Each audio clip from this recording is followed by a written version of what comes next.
Good afternoon, everyone. I'm Gareth McGleenan, and everyone is very welcome. I'm the convener of the Chartered Accountants Charity subgroup, and we're delighted to have you on our webinar today. It's been a while since we've had a webinar, and I'm delighted that we have two quality speakers here today. So I would just like to introduce the two speakers, Jeremy Twomey, but first of all, Rossa Keown from the Charity Commission, and they will both update on some of the recent developments in the sector. So over to you, Rossa.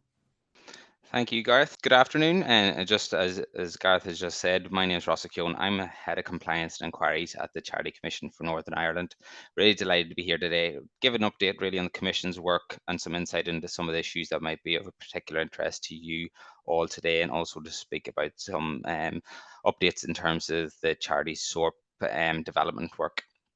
In terms of an agenda, I know we're quite tight for time, so we'll fly through this as best we can, but there's a few things that I do want to cover, some things that people will be aware of and others that maybe people won't be aware of, but for those that people are aware of, it's just good as serve as a bit of a refresher.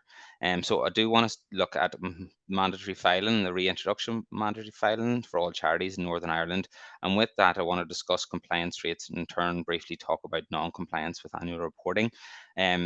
This kind of feeds into the traffic light system as well, which I want to discuss, which is now fully operational for all charities on the charity register.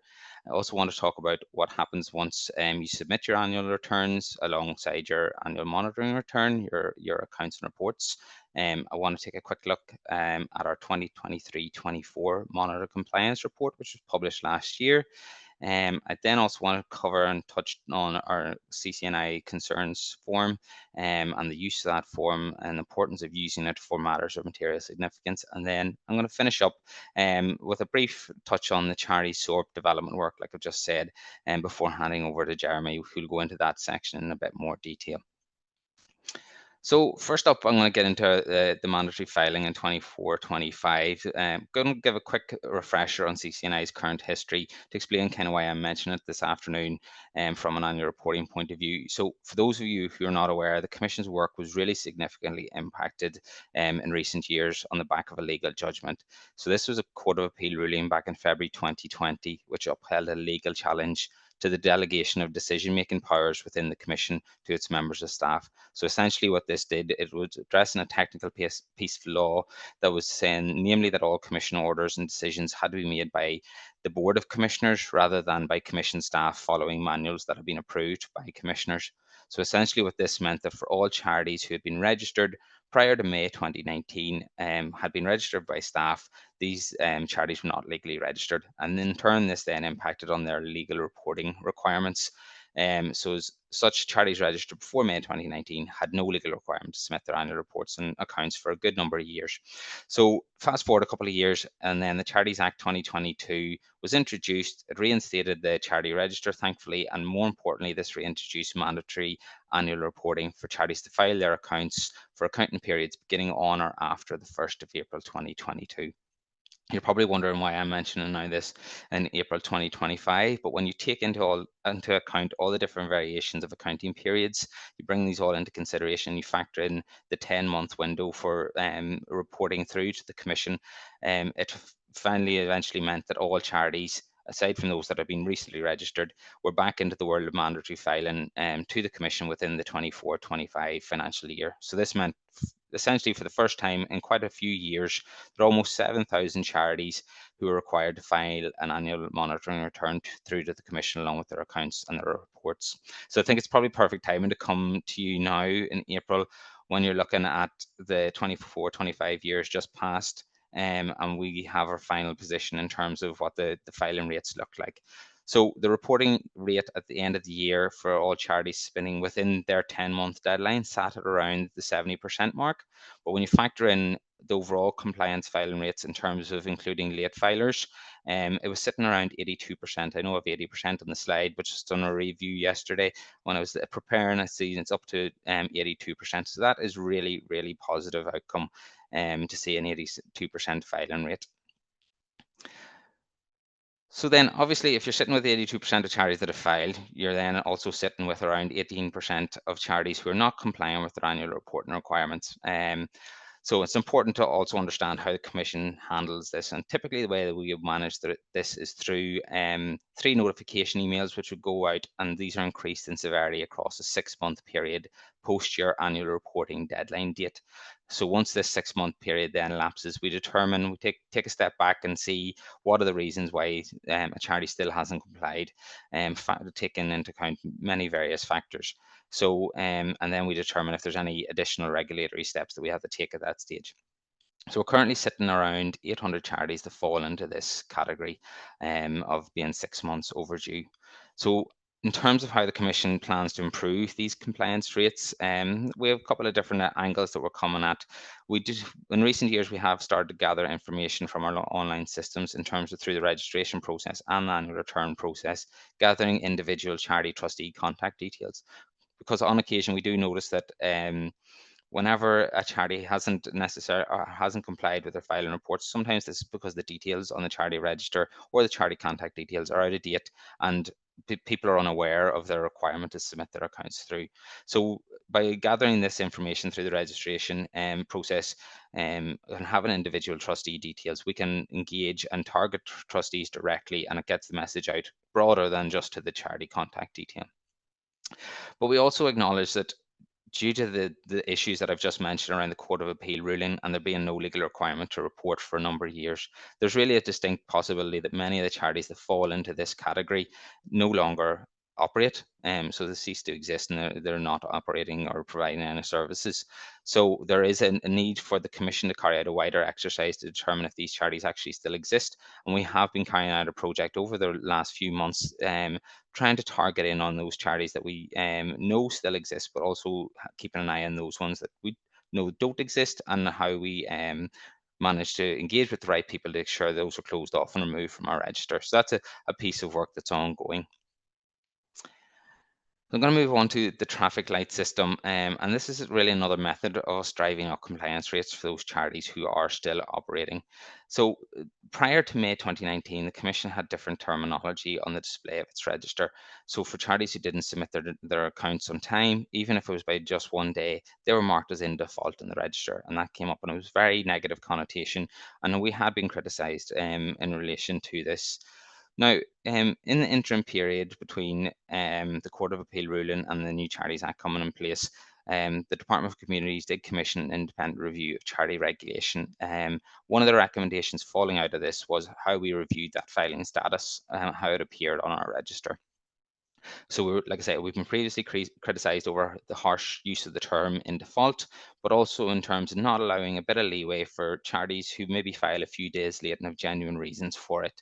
So in response to that recommendation to the independent review, the Commission worked and then released the traffic light status, which is now fully operational. So the way that it shows on the screen, so on your charity register entry, you will see if you're recently registered, it will be marked as registered up and until they either submit their first return or until the last day of their 10-month deadline. If you submit your accounts on time, it will show with a green tick and green narrative saying that it's been received on time, and then the traffic light status comes into play. So if you're sitting in a period of within 14 days, you move to an amber status. If you go past the 14 days, you then move to a red status, and it will stay in the red status, and it will count the number of days that you're now overdue. So that is one key change. We've changed from in default to overdue, but we do record the number of days. I'm going to flip back a slide here to show that once you then move, or once you then submit your accounts, if you're sitting in the overdue scenarios, once you submit your accounts, it will move back to received, but it will note the number of days late that it has been received. But it then does show a green tick, which shows that positive inference that at least you have worked towards getting compliance and submitting your accounts through to the Commission. So we are really hopeful that with the introduction of this revamped status, it'll help drive up our compliance rates, because we think charities won't want to have, it's just the negative impact that it potentially has on charities, and for people that are looking to support those charities to see if they're not complying with their annual reporting requirements. So moving on, I'm going to briefly touch here on what happens once you submit your annual monitoring return and your accounts and your reports along with that. It may be helpful for people to understand how the Commission actually manages that and what we do. So just from the outset, the Commission does not review all accounts that are submitted. It carries out a sample. We only carry out really a sample of checks on annual returns submitted each year. So there's always the possibility that your charity could be selected for this sample, but the sample sizes really depend on the resources and priorities within the Commission at any given time. So I suppose there may be an expectation out in the sector that because once you upload your accounts and they automatically get uploaded to your register entry, that the Commission have looked at those, that we've reviewed those, and we're happy with those. But in the reality, this won't always be the case. So it's very happy that, or it's very important, should I say, if I put my teeth in, and the charity is happy with the information that is uploaded. It's the responsibility of all the trustees to be content with the AMR and the accounts reports before they're being submitted through to the Commission, and the Commission really would advise that all trustees review and sign off on any submissions. It's equally important actually to review what has been uploaded as part of your submission after it has went live onto the register. So they get automatically uploaded. Like I say, the Commission don't have eyes in that in advance, and then the documents are there. They're free for anybody to see publicly. So it's really important that you consider adding that extra step in to review them once they've gone live. There have been occasions when the Commission has been alerted to incorrect documents or even worse, personal information, including personal bank accounts, utility bills, even photos that are getting uploaded to the register. Now, if this happens, the Commission can step in and can assist in rectifying the situation. But as I said, we don't proactively go and look at every set of accounts, so there's a possibility that something slips through the net. So it's really ultimately the responsibility of the charity to ensure the correct information has been uploaded. So like I say, once we do those sample checks, there'll be times when we will identify issues that need further engagement with the charity, sometimes which will require a resubmission. Sometimes it's just as a courtesy to let you know that there's areas of improvement for your next submission, and for your charity to take a look at that for the next submission. Some of the key issues that we would see include accounts which are submitted in the incorrect format. So charities that have went over the £250,000 income threshold but are preparing receipts and payments accounts instead of accruals accounts. We would see AMRs being submitted where an independent examination or an audit has not been provided. And then there'll be situations where we'd see in the trustees annual report that it doesn't include all the necessary information that's required, or doesn't include trustees annual report at all. So like I say, we would engage with the charity in these situations and determine whether a resubmission is required or if it's just something to get right in the future.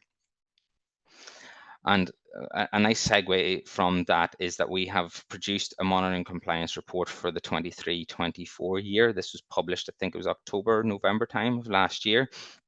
So essentially what this is kind of providing a summary of all the different accounts that we have checked, what the issues are, what some of the key themes are that charities don't seem to be getting right, and how to fix these. So I would really encourage people to have a look at these, get a sense of what the issues are that we've noted in the account submissions, and just how to the pitfalls to keep an eye on. We do intend to publish a report like this on an annual basis. So the 24-25 one will be out in a couple of months' time, hopefully. It's just really to highlight the key issues to the sector. If I move on now, then I will move to the Commission Smart Concerns form. The reason I'm highlighting this is because there's been a change in approach in this over recent years, and I'm hoping this kind of serves as a gentle reminder of issues to be submitted through to the Commission. So previously we had a concerns form which really targeted at people basically in the public who had a complaint that they wanted to make about a charity. However, this has now evolved to allow charity trustees to submit issues through about their own charities in terms of serious incident reporting, but also for auditors and independent examiners to report through matters of material significance. So it's a standardized form, but splits you off depending on the relation or depending on the issue that you're trying to bring forward. It'll drive you down a certain route, but there will be information buttons the whole way through and it'll guide you through the process so that you're providing the right information. So in terms of today, I think the key thing to reference is matters of material significance. As we would call them. The requirement for this comes from Section 67 of the Charities Act, which places a duty upon examiners to report issues through to the Commission. Essentially, a matter of material significance is defined, I should say, as any matter which relates to the activities or affairs of the charity or of any connected institution or body, which an auditor or an independent examiner has reasonable cause to believe is likely to be of material significance for the purpose of the Commission exercising its regulatory functions. So, auditors and independent examiners, they're only expected to report matters which they identify in the normal course of the work. There's no expectation to go above and beyond, but if you do spot something while carrying out your work, it does need to be reported through to the Commission. Even if trustees or you're aware trustees or somebody else has reported through to Commission, it doesn't take away your duty to make that report.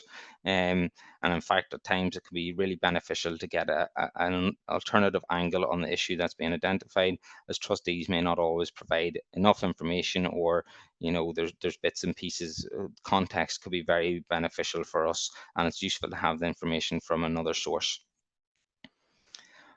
So there's a full list of the 9 different types of matters of material significance, and the guidance document I have there at the bottom of that slide. So it's very detailed. There's an awful lot in it. I don't necessarily propose to go through each of these individually. A lot of these are very self-explanatory. So dishonesty and fraud, obviously the first one, just involving if there's a significant loss to charitable funds or assets. 3 and 4 kind of go hand in hand. If an auditor or independent examiner is aware of any criminal activity or support of terrorism within a charity, then obviously we want that to be passed through to us. Another big one is if there's risk to charities beneficiaries. If you can, over the course of your work, you identify that there's issues that are leading to something happening to the charity's beneficiaries, then we want to know about that.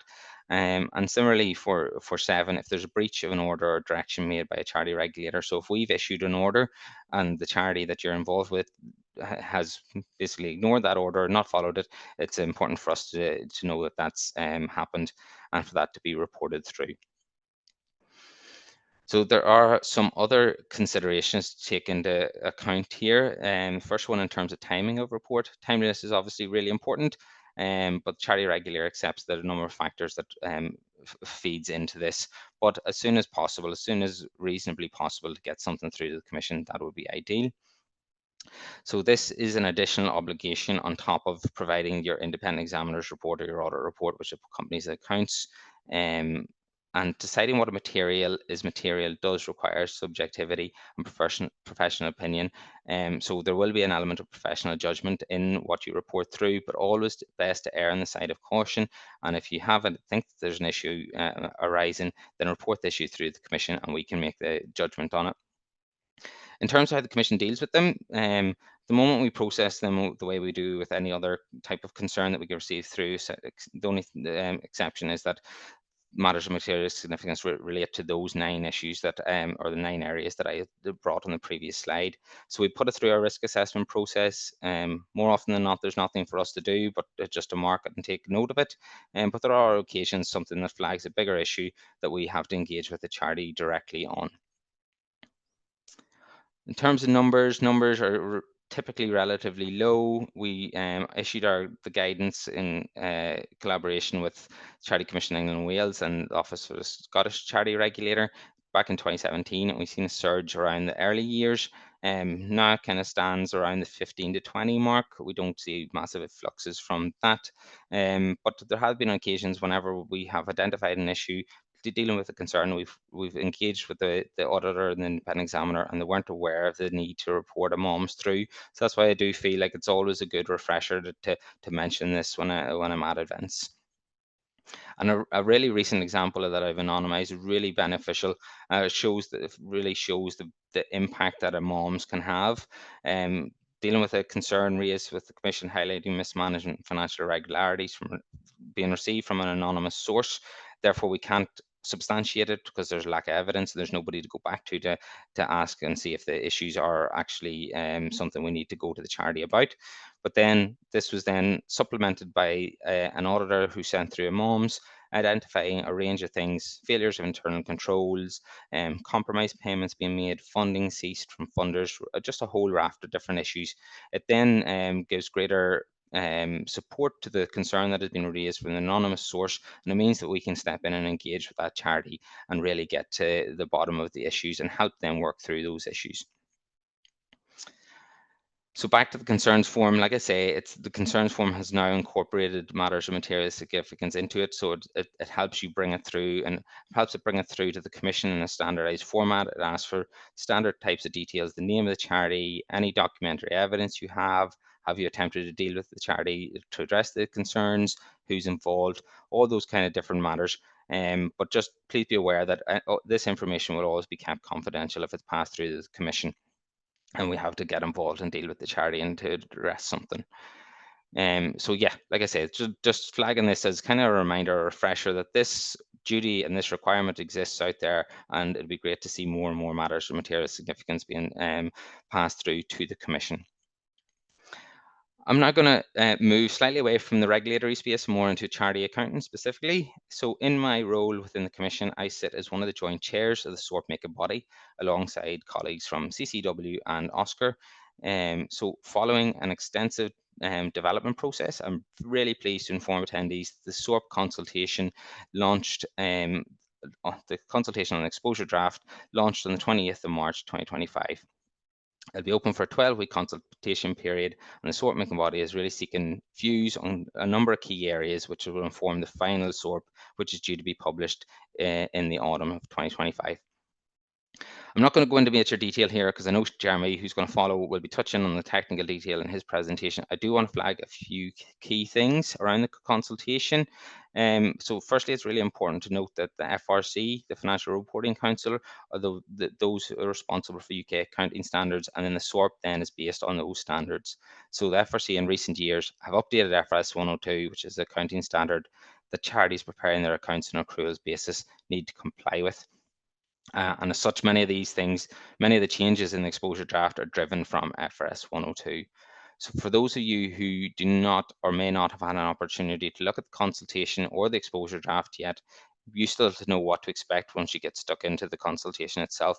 It's split into 10 separate sections in total, which are focused on key changes coming into the SORP. This includes the introduction of a 3-tiered reporting structure, includes changes to the trustees' annual report, it includes amendments to the module on revenue recognition, and also the introduction of a new module to deal with lease accounting.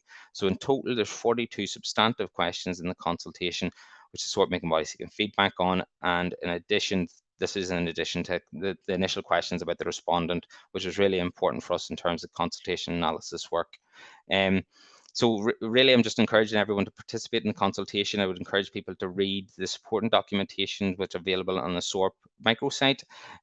All the information is there. Really, I drive people towards the Appendix 4 of the exposure draft, which is the basis for conclusion, which provides a lot of the rationale and how we've got to some of the conclusions that we have got to.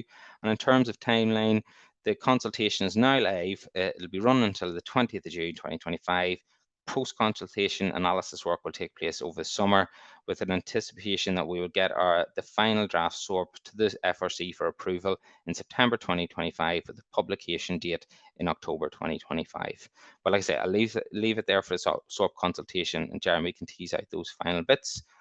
And sorry, that's a bit of a whistle-stop tour of a lot of things there, so maybe a lot to take in, but I do want to leave one parting shot just to say we do have a wide range of guidance documents which are really useful and really beneficial on our website. This includes vlogs and online videos, and we also have a monthly newsletter that we really encourage people to sign up to. It provides just updates from what the Commission is doing and things like the SORP update as well, you'd see coming through there. I'm going to leave it there. Thank you all very much for your patience letting me go through that. I know we're tight for time, so if there's any questions, probably leave those to the end and just say a thank you, and I'll hand over to Jeremy and he'll guide you through a bit more of the detail in the SORP consultation and what's changing. Thank you very much.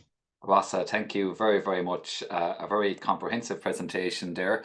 A lot going on in the CCNI is as well. I can actually see. So I'm delighted to be joined here with you on this Ulster Society Charities webinar. Just to give you a bit more background, my name is Jeremy Twomey. Many of you may be familiar if you're coming from a practice background. I work with the practice consulting team for the last 8 years, providing training, sometimes actually on charities and on the Charities SORP, and also assisting practices on their compliance needs.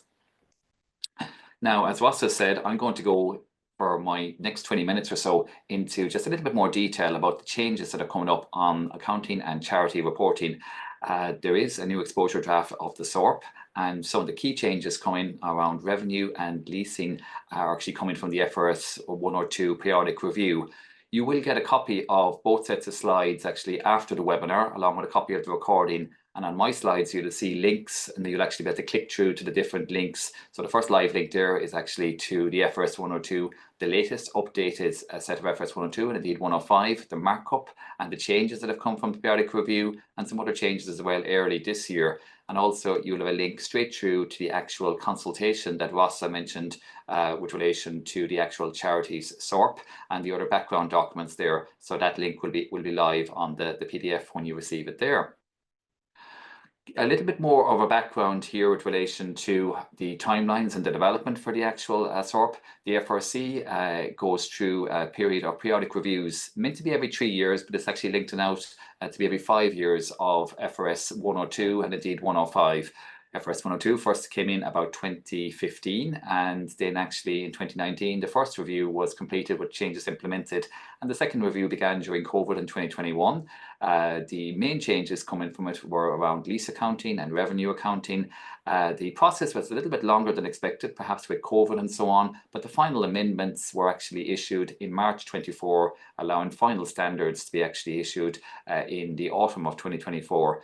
The whole changes will actually be brought into play and actually will be required for periods beginning on or after 1 January 2026. That's actually going to line in with the same requirements needed for the charity SORP itself. This, and Rossa would have mentioned this, the actual charity SORP timeline. The SORP, as we know, is the guidance that is to help charities implement the requirements under FRS 102. So when the new updated FRS 102 was actually issued in the spring, a very busy time for Rossa and the rest of the team in the SORP making body, putting together guidance and updates, then getting it to the FRC and so on. Obviously now we have the consultation just issued at the end of March, running until the 20th of June, as Rossa says.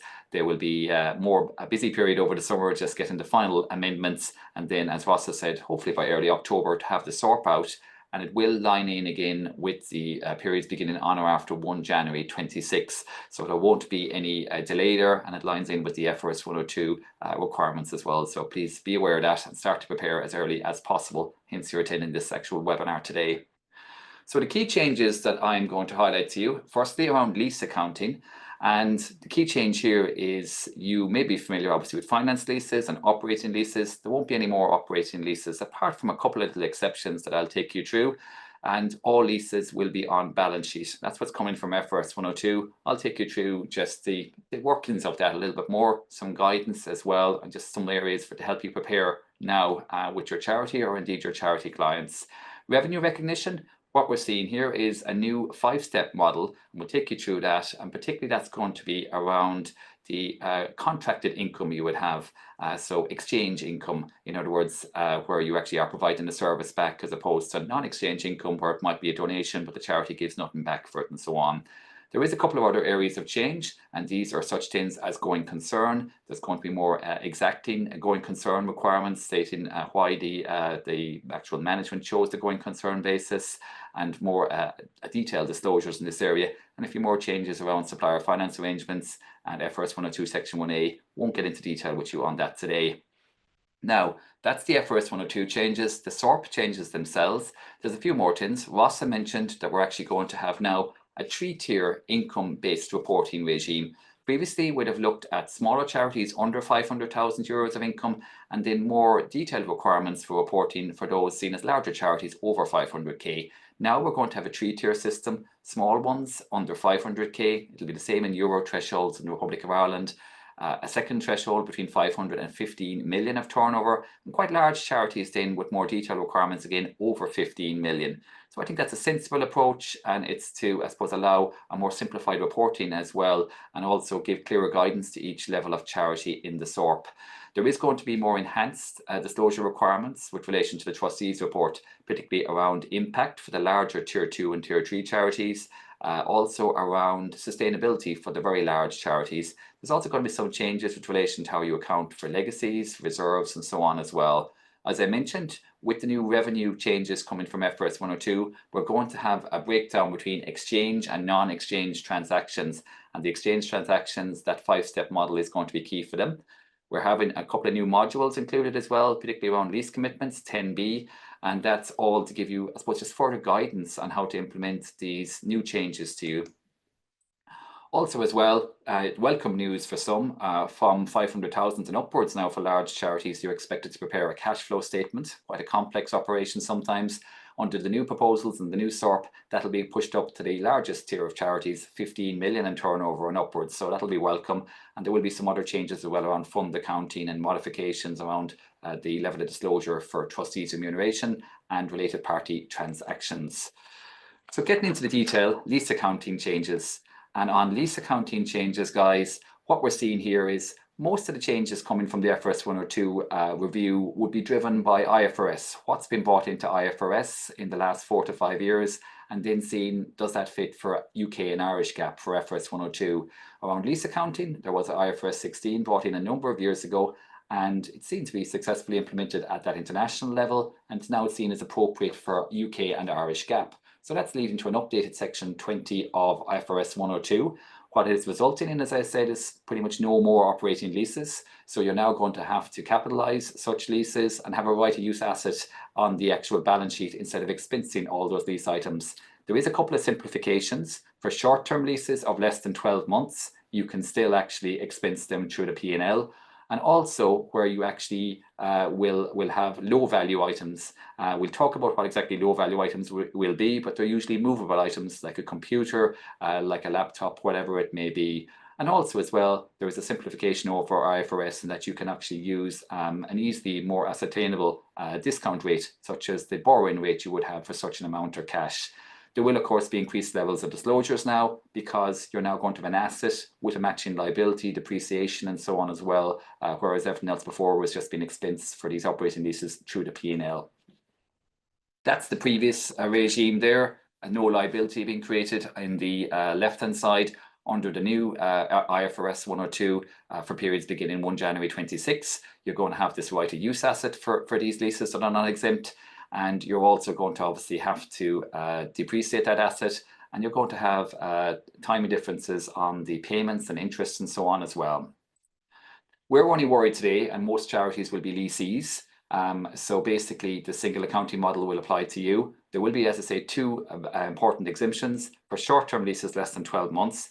That doesn't mean a lease that's normally longer, that it might have been a 5-year lease with 12 months still to run. No, the whole lease term has to be in 12 months or less, or as I say, low value items as well. Leasers, they can still actually keep the actual old arrangements of having finance and operating leases. Probably won't concern too many charities. There is good news with relation to the transitional arrangements and how you will actually account for this. What's being introduced is what's called a modified retrospective application. And basically here, what you're going to do is you're going to adjust the cumulative reserves at the date of initial application, but you're not going to adjust the other comparatives. I'll leave you in your own time, go through everything here for that, but it should make life a little bit more simpler than having to adjust the other comparatives and go into a more detailed exercise there. Now, I mentioned what exactly would be seen as low value items and allow you for an exemption for this. And the FRC have actually put out in their listing here in 20.11 of the updated FRS 102 what they see as not being low value. And these are big items such as railway cars, airplanes, and so on. IFRS actually has a limit of $5,000 put in. There hasn't been such a monetary limit actually put into the new UK and Irish GAAP FRS 102, but that might give you an indication. So something like an individual laptop, perhaps a small photocopier, something like that, you could still expense and use as an operating lease. Anything bigger will have to be capitalized and go with the new approach. What's going to happen here? we're going to obviously see, we're going to have an interest expense still going through for the interest element of the actual payment back for the lease period. We're going to have now a depreciation expense for the actual asset that we've created. We have a right of use asset created on the balance sheet. We're going to have a lease liability that will be winding down over the time period. And for the bigger charities, of course, we still will have actually operating activities and finance activities disclosures. That's what's going to be new. Now, there is some very useful guidance here, guys, and the first one relates to FRS 102 and Fact Sheet 9, but there is others as well. FRS 102 in the autumn of 2024 put out these very useful fact sheets. Now, there are updates on what was there already. They had 8 fact sheets in play. They've removed 2 of the older ones because they related to the last training review in 2019, and they brought in 3 new ones giving examples of how to account for revenue recognition changes, lease accounting changes, and initial application. So fact sheet 9, 10, and 11 will be the key ones for you. What's coming up here, I'm going to leave you read through in your own time, but basically here we have very good examples taken from fact sheet 11. Again, live links when you get the PDF of the slides here, showing you how you would account for a 5-year lease where there's a borrowing rate from the bank borrowing rate of 7% brought in. Essentially, what you're going to do is be creating here for this lease of a total of 50,000. You're going to be creating a right of use asset of 41,000. You're going to have an interest expense of the balance making up the 50,000 and depreciation and so on as well. Leave you read through in your own time, but very good guidance in those documents. Now, the SORP as well has also brought in some guidance on leases.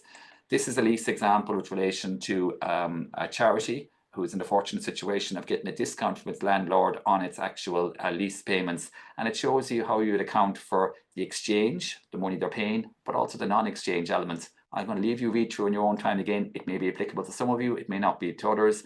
And I'm sure myself and Ross will have a chat afterwards. There may be other guidance coming out as well over the next 6 months or a year to help you implement this change. Lease accounting changes, guys. What would be my advice to help you prepare? Of course, lots of good guidance there already. But the next thing I would say to you is to be beginning, either you or if you have charity clients, to look at your accounts and say, yeah, have I operating leases that I will actually now have to capitalize? What records do I need to gather on these? What work do I need to begin with on these and so on as well? And then trying to see, will it have any impacts perhaps on any borrowing covenants, whatever else you may have. If you need help, I think talk early to your accountants, to your auditors. And the same again, if you have clients that are impacted potentially by this, begin to talk with them, because the earlier you begin to prepare, this will come around very quick from 1 January 26. Revenue recognition changes. Again, what's the key change here? We're seeing a new section 23 to FRS 102. It's been brought in again and inspired by IFRS 15 that was brought in a number of years ago for international reporting. And what we're going to see here is all exchange contracts will be treated differently, and you will have to use a 5-step model. So as I said, anything where you either have a net written contract or an employed contract as a charity for selling items, perhaps supplying a service, and that it's then paid for by the state or whatever it may be, you're going to have to apply this 5-step approach. And what it means basically is you're going to have to begin to actually, first of all, identify what contract you have with the customer. That actual contract may have many different elements, promises, and so on. You have to break those down, assign a transaction price to each, and then allocate the actual transaction price to the promise, and then apportion that to the time. We have some examples that will come up as well in that in a minute or two. Why are people actually doing this? Of course, it's to actually ensure that there is commonality to IFRS, but also to give a truer picture really of when revenue actually arises for an entity, be it a company or for an actual charity. So ensuring that it's matched into the appropriate time period. That's essentially what it is. There is another example here, quite a complex one, coming from the actual guidance that I will actually leave you go through from FRC Fact Sheet 10. And I will leave you flick through the slides on your own time on this, or actually flick straight through to Fact Sheet 10. You can even Google it this very day and actually have it here. The next thing as well is there is actually some guidance as well from the actual new draft exposure SORP. And this is actually talking through where can be for many of you, you might be providing a service that is actually funded by the government, maybe a multi-annual helpline, perhaps home care on behalf of the state, whatever it may be. And in this, you obviously have exchange. You're being paid to provide this service. You have to break down the time, the actual different obligations, and assign those across the periods. That's essentially what this guidance is actually saying here. Finally, as well then, just to give you some tips on this, again, go to the guidance, but the key thing here really is to look at your current income streams and contracts and see and break it down in a bit more detail. What's exchange? What's non-exchange? For the exchange, you will have to introduce the 5-step model, see how that will actually work for you, particularly across multi-annual contracts. And again, if you do need help in this regard, I would say talk to your accountants and auditors as soon as possible, and even, I suppose, talk amongst your own internal finance team as well. Now, that is me. I think I largely stuck to time, guys. A whirlwind tour. Hopefully you got something from it. I'm going to hand back to Garrett. Thanks. There's a lot of detail in both the presentations. So appreciate that these will be shared with everyone after, including the recording. And there's an awful lot of detail, obviously, related to the FRS, Jeremy, as you rightly say, but at least there's plenty of fact sheets there. Rossa, thanks a million. The examples, the worked examples of issues that you are seeing from the Charity Commission are very, very helpful. And again, there's lots of help and advice for people.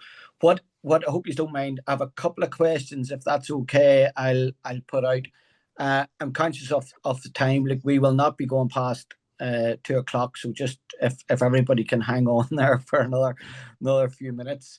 A couple of questions that have come into the question box have already been answered, obviously, with your presentations, like in terms of the audit threshold and tiering, and also about Ross, in terms of how you monitor the submission of the format of accounts whenever they come into the Charity Commission.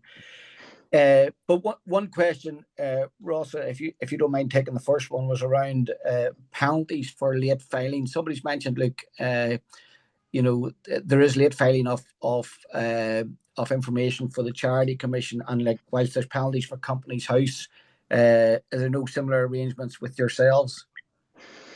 Gareth, no, there wouldn't be any similar arrangements. No, the Commission doesn't have any filing penalties. But it is, obviously, that's a really good compliance stick that Companies House has. And we do find from occasion that charitable companies will submit through to Companies House, but then forget, or, for whatever reason, there's a bit of oversight there that they actually have to also submit through to the Commission. But no, to answer the question specifically, no, there's no filing penalties for the Commission.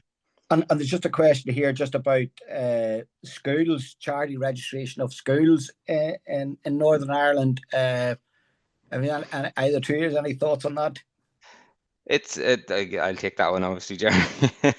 It's not my side of the house within the Commission, but obviously it's a big, complex area, and it's been on the agenda for quite some time. It's been on the radar of ourselves in the Commission, but also in the department. Now, in the independent review recommendations, one of the recommendations was for the department, for communities to engage with the Department for Education, kind of look at taking this forward, and that's still ongoing. These things aren't simple tasks that get thrashed out overnight, so there is still a lot to be considered because of the complexity of that issue, but it is certainly still on the radar. Okay, thanks for that. Just another point, just I know within the Ulster Society here, our subgroup will be feeding into the consultation period, and we'll be meeting, and obviously I would reach out to anyone that's listening in if they've any issues.